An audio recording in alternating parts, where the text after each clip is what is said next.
ॐ कृष्णाय वासुदेवाय हरे परमात्मने प्रणतः क्लेशनाशाय गोविंदाय नमो नमः।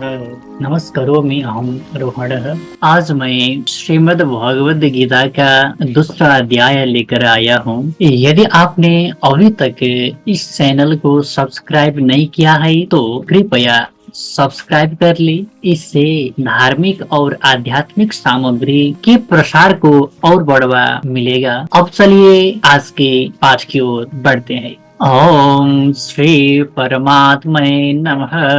श्रीमद् भगवद गीता द्वितीय अध्याय। इस अध्याय में शरणागत अर्जुन द्वारा अपने शोक की निवृत्ति का एकांतिक उपाय पूछे जाने पर पहल भगवान 30वें श्लोक तक आत्म तत्व का वर्णन किया है। सांख्य योग के साधन में आत्म तत्व का श्रवण मनन और निधिध्यासन की मुख्य है। यद्यपि इस अध्याय में 30वें श्लोक के बाद स्वधर्म का वर्णन करके कर्म योग स्वरूप भी समझाया गया है, परंतु उपदेश व आरंभ सांख्य योग से ही हुआ है और आत्म तत्व का वर्णन अन्य अध्यायों की अपेक्षा अधिक विस्तार पूर्वक हुआ है। इस कारण इस अध्याय का नाम सांख्य योग रखा गया है। प्रसंग भगवान श्री कृष्ण ने अर्जुन से क्या बात कही और किस प्रकार उसे युद्ध के लिए पुनः तैयार किया, यह सब बतलाने की आवश्यकता होने पर संजय अर्जुन की स्थिति का वर्णन करते हुए दूसरे अध्याय का आरंभ करते हैं। संजय उवाच तं तथा कृपयाविष्ट मश्रुपुराकुलेक्षणं विषीदन्तमिदं वाक्य मुवाच मधुसूदनः।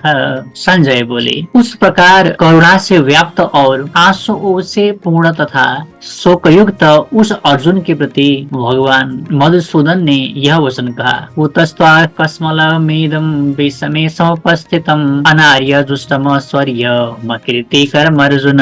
श्री भगवान बोले, हे अर्जुन, तुझे इस असमय में यह मोह किस हेतु से प्राप्त हुआ? क्योंकि न तो यह श्रेष्ठ पुरुषों द्वारा आचरित है, न स्वर्ग को देने वाला है और न कीर्ति को करने वाला ही है। क्लैव्यम स्म गम पार्थ नैतत्व यो पपद्यते शूद्रम हृदय दुर्बलियन त्यक्तोत्तिष्ठ परंतप। इसलिए हे अर्जुन, नपुंसकता को मत प्राप्त हो, तुझसे यह उचित नहीं जान पड़ती। हे परंतप, हृदय की तुच्छ दुर्बलता को त्याग कर युद्ध के लिए खड़ा हो जा। अर्जुन उवाच कथम भीष्ममहं संख्ये द्रोणं च मधुसूदन ईशु वे प्रतियोत्स्यामि पूजार्हा वरिसूदन। हे मधुसूदन, मैं रणभूमि में किस प्रकार वाणों से भीष्म पितामह और द्रोणाचार्य के विरुद्ध लड़ूंगा, क्योंकि हे अरिसूदन, वे दोनों ही पूजनीय है। गुरुन् हत्वा हि महानुभावान् श्रेयो हि भोक्तुं भैक्षमपीह लोके हत्वार्थ कामांस्तु गुरुनिहैव भुंजीय भोगान रुधिरः प्रदिग्धान। इसलिए इन महानुभाव गुरुजनों को न मारकर मैं इस लोक में भिक्षा का अन्न भी खाना कल्याणकारक समझता हूँ, क्योंकि गुरुजनों को मारकर भी इस लोक में रुधिर से सने हुए अर्थ और काम रूप भोगों को तो भोगूंगा। न चैत दुर्मः कतरन्नो गरियो यद्वा जयेम यदिवा नो जयेयु यानेव हत्वा दिजिविषामश तेव स्थिता प्रमुखे धार्तराष्ट्राः। अभी नहीं जानते कि हमारे लिए युद्ध करना और न करना इन दोनों में से कौन सा श्रेष्ठ है, अथवा यह भी नहीं जानते कि उन्हें हम जीतेंगे या हमको वे जीतेंगे। और जिनको मारकर हम जीना भी नहीं चाहते, वही हमारे आत्मीय धृतराष्ट्र के पुत्र हमारे मुकाबले खड़े है। कार्पण्य दोषोपहत स्वभाव पृच्छामि त्वां धर्म सम्मूढ़ चेताः यश्रेयस्या निश्चितं ब्रूहि तन्मे शेषस्ते हम साधिमां त्वां प्रपन्नम। इसलिए कायरता रूप दोष से उपभूत हुए स्वभाव वाला तथा धर्म के विषय में मोहित हुआ मैं आपसे पूछता हूँ कि जो साधन निश्चित कल्याणकारक हो वह मेरे लिए कहिए, क्योंकि मैं आपका शिष्य हूँ। इसलिए आपके शरण हुए मुझको शिक्षा दीजिए। नहीं प्रपश्यामि ममापनुद्याद्यच्छोकमुच्छो षडमिन्द्रियाणाम् अवाप्य भूमा वसपत्नवृद्धं राज्यं सुराणामपि चाधिपत्यम्। क्योंकि भूमि में निष्कंटक धन धान्य संपन्न राज्यों को और देवताओं की स्वामीपन को प्राप्त होकर भी मैं उस उपाय को नहीं देखता हूँ जो मेरी इंद्रियों को सुखाने वाले सुख को दूर कर सके। संजय उवाच एव मुक्ता ऋषिकेशं गुणाकेश परन्तप न युत्थ इति गोविंद मुक्ता तुष्णिम बभूवः। संजय बोले, हे राजन, निद्रा को जीतने वाले अर्जुन अंतर्यामी श्री कृष्ण महाराज के प्रति इस प्रकार कहकर फिर श्री गोविंद भगवान से युद्ध नहीं करूंगा यह स्पष्ट कहकर चुप हो गए। तमोवाच ऋषिकेश प्रहसन्नेव भारत सेनयोरुभयोर्मध्ये भूषिदन्तमिदं वच। हे भरतवंशी धृतराष्ट्र, अंतर्यामी श्री कृष्ण महाराज दोनों सेनाओं के बीच में शोक करते हुए उस अर्जुन को हंसते हुए से यह वचन बोले। श्री भगवान वाच अशोच्यानन्म शोचस्तुम प्रज्ञावादां शवाससे गताशो न गताशुंस नानो शोचन्ति पंडिताः।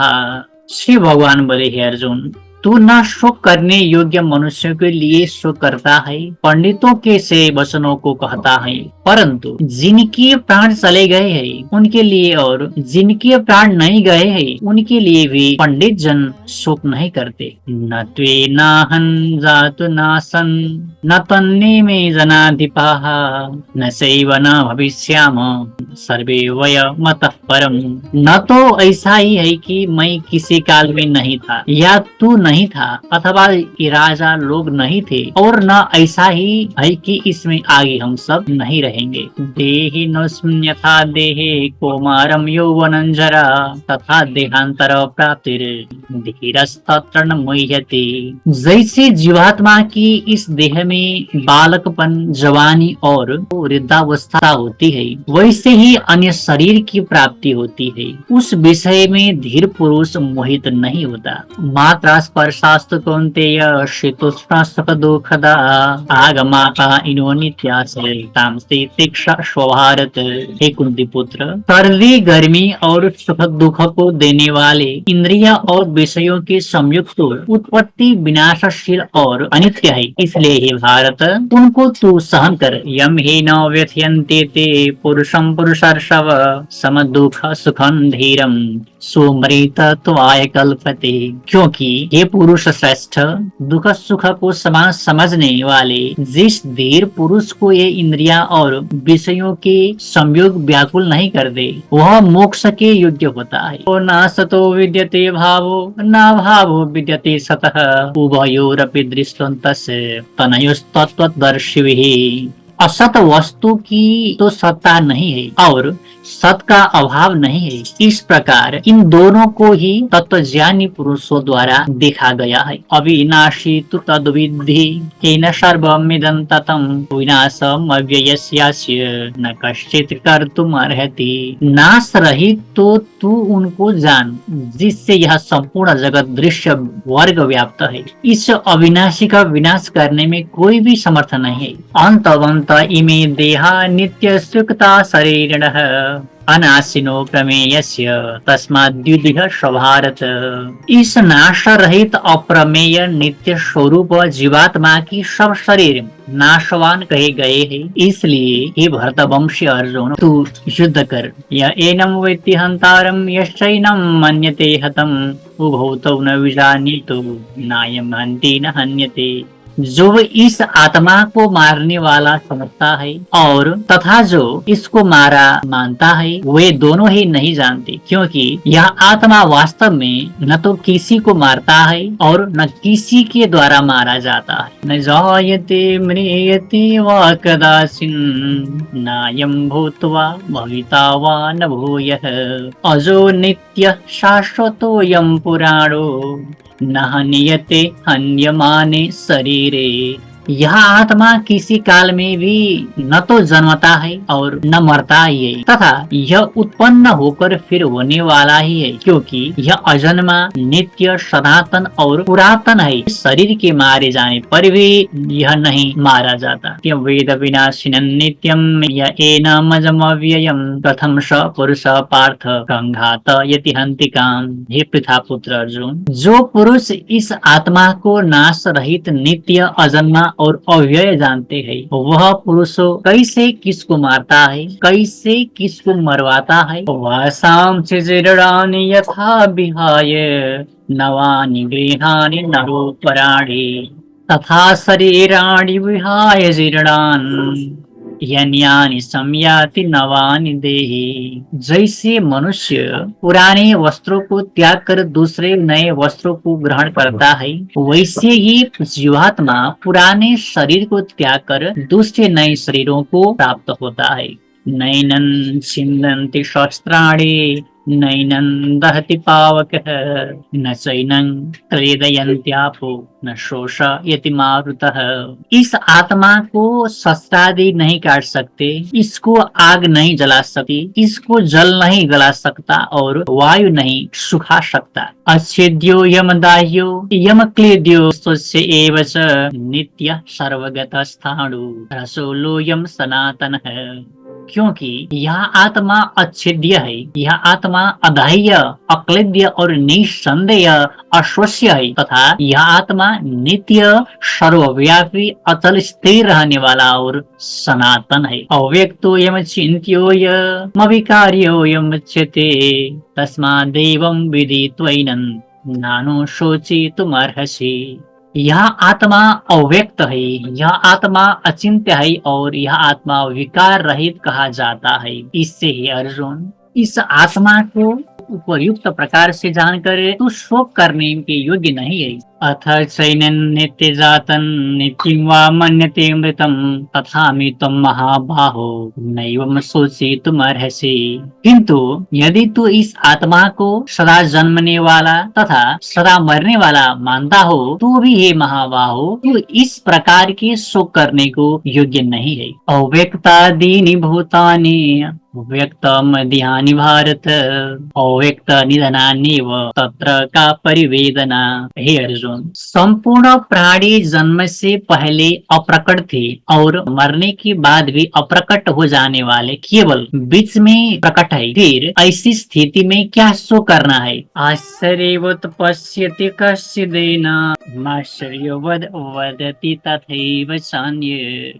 आश्चर्यवच्चैनमन्यः शृणोति श्रुत्वाप्येनं वेदन चैव कश्चित्।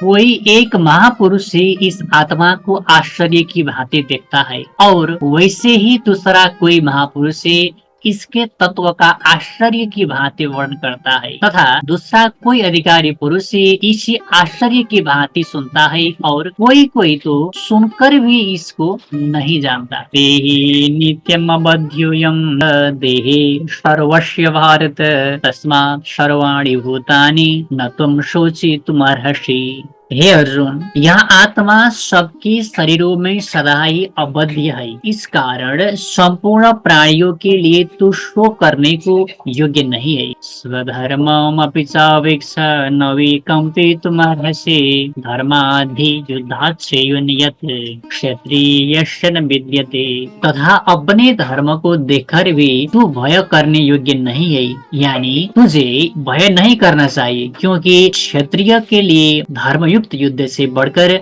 दूसरा कोई कल्याणकारी कर्तव्य नहीं है। यदृच्छया सुपन्नम स्वर्गद्वारमपावृतम सुखिनः क्षत्रियः पार्थ लभन्ते युद्धमीदृशम्। हे पार्थ, अपने आप प्राप्त हुए और खुले हुए स्वर्ग के द्वार इस प्रकार के युद्ध को भाग्यवान क्षत्रिय लोग भी पाते हैं। अथ चैतुमिनं धर्म्यन् संग्रामं न करिष्यसि तथा स्वधर्मं कीर्तिञ्च हित्वा पापमवाप्स्यसि। किंतु यदि तू इस धर्म युक्त युद्ध को नहीं करेगा तो स्वधर्म और कीर्ति को खोकर पाप को प्राप्त होगा। अकीर्तिञ्चापि भूतानि कथा इष्यन्ते ते व्ययाम् संभावितस्य च कीर्तिः मरणादतिरिच्यते। तथा सब लोग तेरी बहुत काल तक रहने वाली अपकीर्ति का भी कथन करेंगे, और माननीय पुरुष के लिए अपकीर्ति मरण से भी बढ़कर है। भयाद्रणादुपतरं मस्यन्ते त्वां महारथाः तेषां च त्वं महोमतो भूत्वा यास्यसि लाघवम्। और जिनकी दृष्टि में तू पहले बहुत सम्मानित होकर अब लघुता को प्राप्त होगा, वे महारथी लोग तुझे भय के कारण युद्ध से हटा हुआ मानेंगे। अवाच्य बादाम स बहुन वदिष्यन्ति तवाहिताः निंदन्तस्तव सामर्थ्यं ततो दुख तरन्नु किम।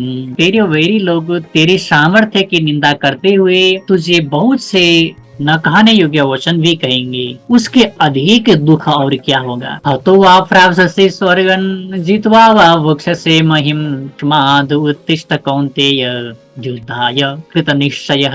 या तो तू युद्ध में मारा जाकर स्वर्ग प्राप्त होगा, अथवा संग्राम में जीतकर राज्य भोगेगा। इस कारण हे अर्जुन, तो युद्ध के लिए निश्चय करके खड़ा हो जा। सुख दुख समय कृत्वा लाभो जया जयो ततो युद्धाय युजस्व नैवं पापमवाप्स्यसि नैवं पापमवाप्स्यसि। जय पराजय, लाभ हानि और सुख दुख को समान समझकर उसके बाद युद्ध के लिए तैयार हो जा। इस प्रकार युद्ध करने से तू पाप को नहीं प्राप्त होगा। ऐसा ते विहिता सांख्ये बुद्धिर्योगे त्विमां शृणु बुद्ध्या युक्तो यया पार्थ कर्म बंधम प्रहास्यसि।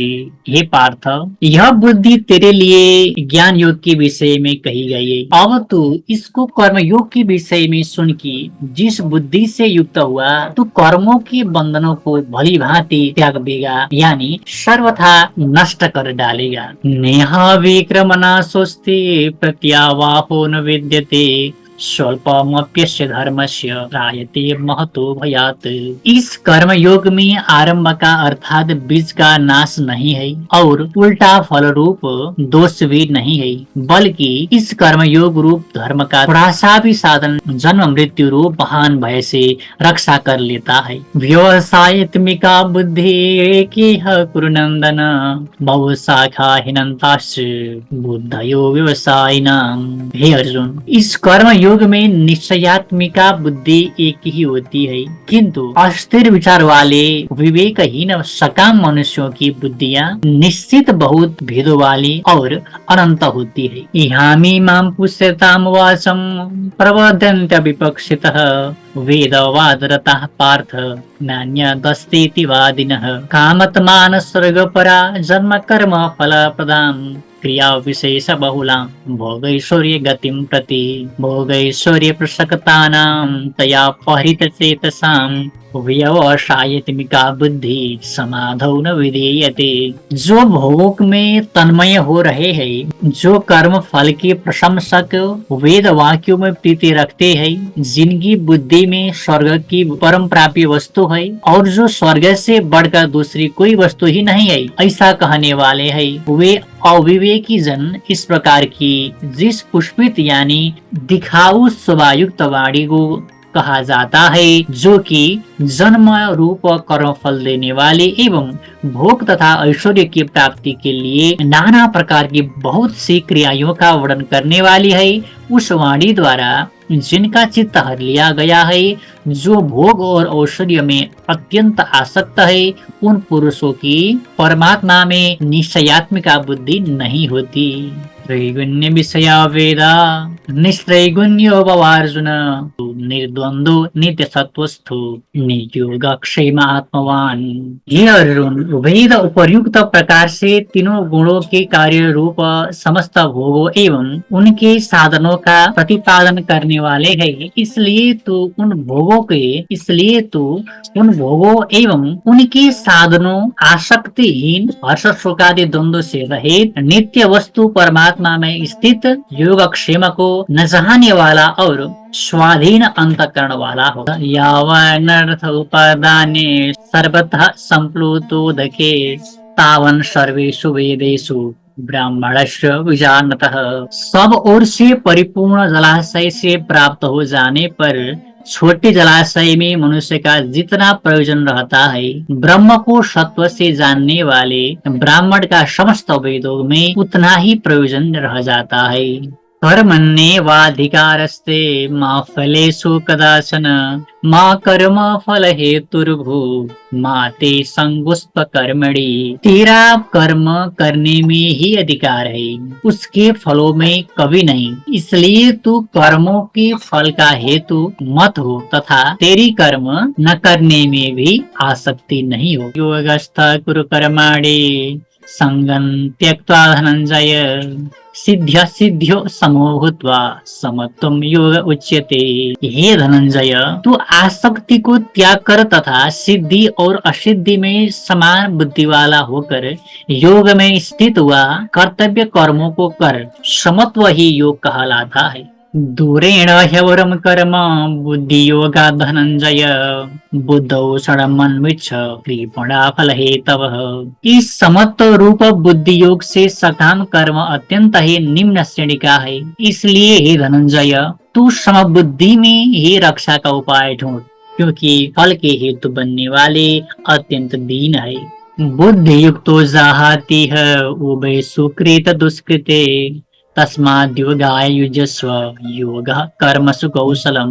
समबुद्धि युक्त पुरुष पुण्य और पाप दोनों को इसी लोक में त्याग देता है, अर्थात उनसे मुक्त हो जाता है। इससे तू समत्व रूप योग में लग जा। यह समत्व रूप योग ही कर्मों में कुशलता है, अर्थात कर्म बंधन से छूटने का उपाय है। कर्मजं बुद्धि युक्ता ही फलं त्यक्त्वा मनीषिणः जन्म बंध विनिर्मुक्ताः पदं गच्छन्त्य नामयम्। क्योंकि समबुद्धि से युक्त ज्ञानी जन कर्मों से उत्पन्न होने वाले फल को त्याग कर जन्म रूप बंधन से युक्त हो निर्विकार परम पद को प्राप्त हो जाते हैं। यदा ते मोह कलिलम बुद्धिर्व्यतितरिष्यते तदा गंतासि निर्वेदम श्रोतव्यस्य श्रुतस्य यच्च।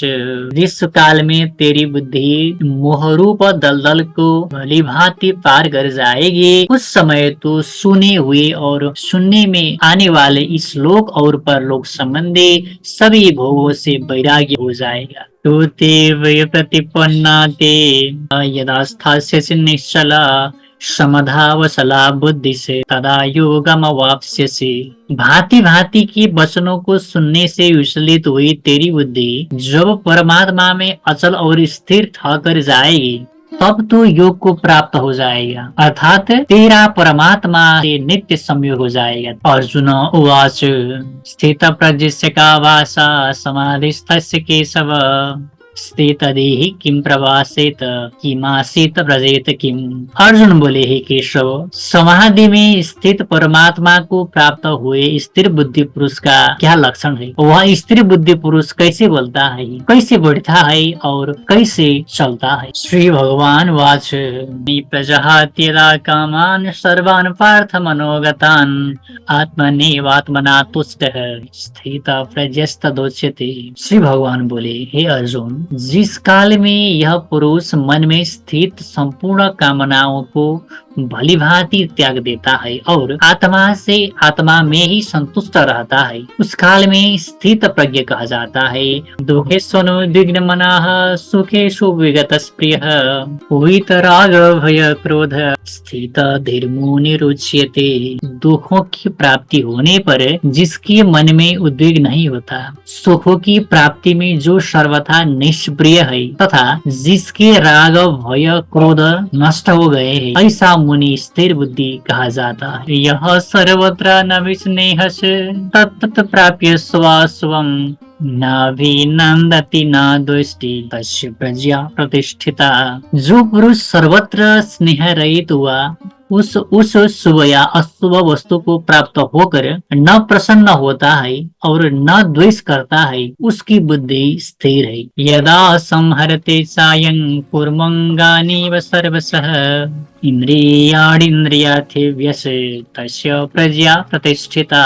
जैसे कछुआ अपने सब अंगों को समेट लेता है, वैसे ही जिसने अपनी सब इंद्रियों को हटा लिया है उसकी बुद्धि स्थिर हो जाती है। वैसया विनिवर्तन्ते निराहारस्य देहिनः रसवर्जम रसोप्यस्य परम दृष्ट्वा निवर्तते। इंद्रियों के द्वारा विषयों को ग्रहण न करने वाले भी केवल विषयों तो निर्वृत्त हो जाते हैं, परंतु उनमें रहने वाली आसक्ति निवृत्त नहीं होती। यत तो ह्यपि कौन्तेय पुरुषस्य विवश्चितः इंद्रियाणि प्रमाथीनि हरन्ति प्रसभं मनः।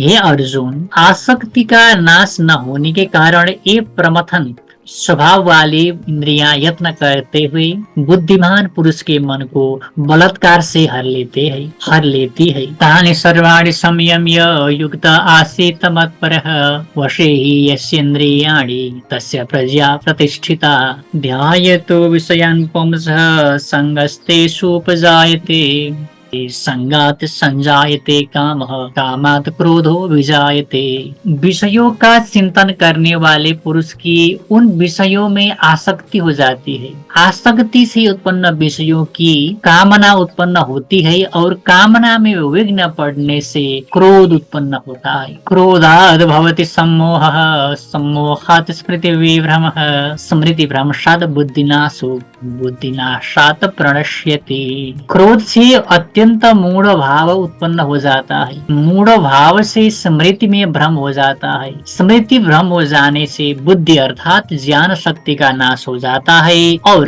बुद्धि का नाश हो जाने से यह पुरुष अपनी स्थिति से गिर जाता है। राग द्वेष वियुक्तस्तु विषयानिन्द्रियैश्चरन् आत्मा अवश्य आत्मा प्रसादमधिगच्छति। परंतु अपने अधीन किए हुए अंतकरण वाला साधक अपने वश में की हुई राग द्वेष से रहित इंद्रियों द्वारा विषयों में रुचन करता हुआ अंतकरण की प्रसन्नता को प्राप्त होता है। प्रसादे सर्व दुखानां महानिरस्योपजायते प्रसन्न चित्तो ह्यासु बुद्धि पर्यवतिष्ठते। अंतकरण की प्रसन्नता होने पर इसके संपूर्ण दुखों का अभाव हो जाता है और उस प्रसन्न चित्त वाले कर्मयोगी की बुद्धि शीघ्र ही सब ओर से हटकर एक परमात्मा में ही भली भांति स्थिर हो जाती है। बुद्धिर्युक्तस्य न सायुक्तस्य भावना न सा भावयतः शांति रक्षान्तस्य कुतः सुखम। न जीते हुए मन और इंद्रियों वाले पुरुष में निश्चयात्मिका बुद्धि नहीं होती और उस अयुक्त मनुष्य के अंतःकरण में भावना ही नहीं होती तथा भावनाहीन मनुष्यों को शांति नहीं मिलती और शांति रहित मनुष्य को सुख कैसे मिल सकता है। इंद्रियाणां हि चरतां यन्मनो नो विधीयते तस्य हरति प्रज्ञां वायुर्नावमिवाम्भसि। क्योंकि जैसे जल में चलने वाली नाव को वायु हर लेती है, वैसे ही विषयों में विचरती हुई इंद्रियों से मन जिस इंद्रिय के साथ रहता है वह इंद्रिय इस अयुक्त पुरुष की बुद्धि को हर लेती है। तस्माद्देश्य महाबाहो निगृहीतानि सर्वशः इंद्रियाणीन्द्रियार्थेभ्यः तस्य प्रज्ञा प्रतिष्ठिता। इंद्रियाणीन्द्रियार्थेभ्यः तस्य प्रज्ञा प्रतिष्ठिता। इसलिए हे महाबाहो, जिस पुरुष की इंद्रियों के विषयों से सब प्रकार निग्रह की हुई है उसी की बुद्धि स्थिर है। यानि सा सर्वभूतानां तस्यां जागृति संयमे यस्यां जागृति भूतानि सा निशा पश्यतो मुनेः। पूर्ण प्राणियों के लिए जो रात्रि के समान है उस नित्य ज्ञान स्वरूप परमानंद की प्राप्ति में स्थित प्रज्ञ योगी जागता है और जिस नाशवान सांसारिक सुख की प्राप्ति में सब प्राणी जागते हैं। परमात्मा के तत्व को जानने वाले मुनि के लिए वह रात्रि के समान है। आपुर्यमाण मचलपनतिष्ठं समुद्रमापः प्रविशन्ति यद्वत् तद्वत् कामायं प्रविशन्ति सर्वे न शांति मापनोति न काम कामी। जैसे नाना नदियों की जल सब ओर से परिपूर्ण अचल प्रतिष्ठा वाले समुद्र में उसको विचलित न करते हुए ही समा जाता है, वैसे ही सब भोग जिस स्थित प्रज्ञ पुरुषों में किसी प्रकार का विकार उत्पन्न किए बिना ही समा जाता है, वही पुरुष शांति को प्राप्त होता है, भोगों को चाहने वाला नहीं। व्याय कामान्यः सर्वान् पुमां शरति निष्प्रियः निर्ममो निरहंकार स शान्तिमधिगच्छति। जो पुरुष संपूर्ण कामनाओं को त्याग कर ममता रहित, अहंकार रहित और स्प्रिया रहित हुआ विचरता है, वही शांति प्राप्त है। ये ब्राह्म स्थिति पार्थ नैनां प्राप्य विमोह्यति स्थित्वा स्यामंत कालेपि ब्रह्म निर्वाण मृच्छति। हे अर्जुन, यह ब्रह्म को प्राप्त पुरुष की स्थिति है। इसको प्राप्त होकर योगी कभी मोहित नहीं होता और अंत काल में भी इस ब्राह्मी स्थिति में स्थिर होकर ब्रह्मानंद को प्राप्त हो जाते हैं। ओम तत्सदिति श्रीमद् भगवद गीतासु उपनिषत्सु ब्रह्म विद्यायां योग शास्त्रे श्री कृष्णार्जुन संवादे सांख्य योगो नाम द्वितीयोऽध्यायः। हरि ओम तत्सत्।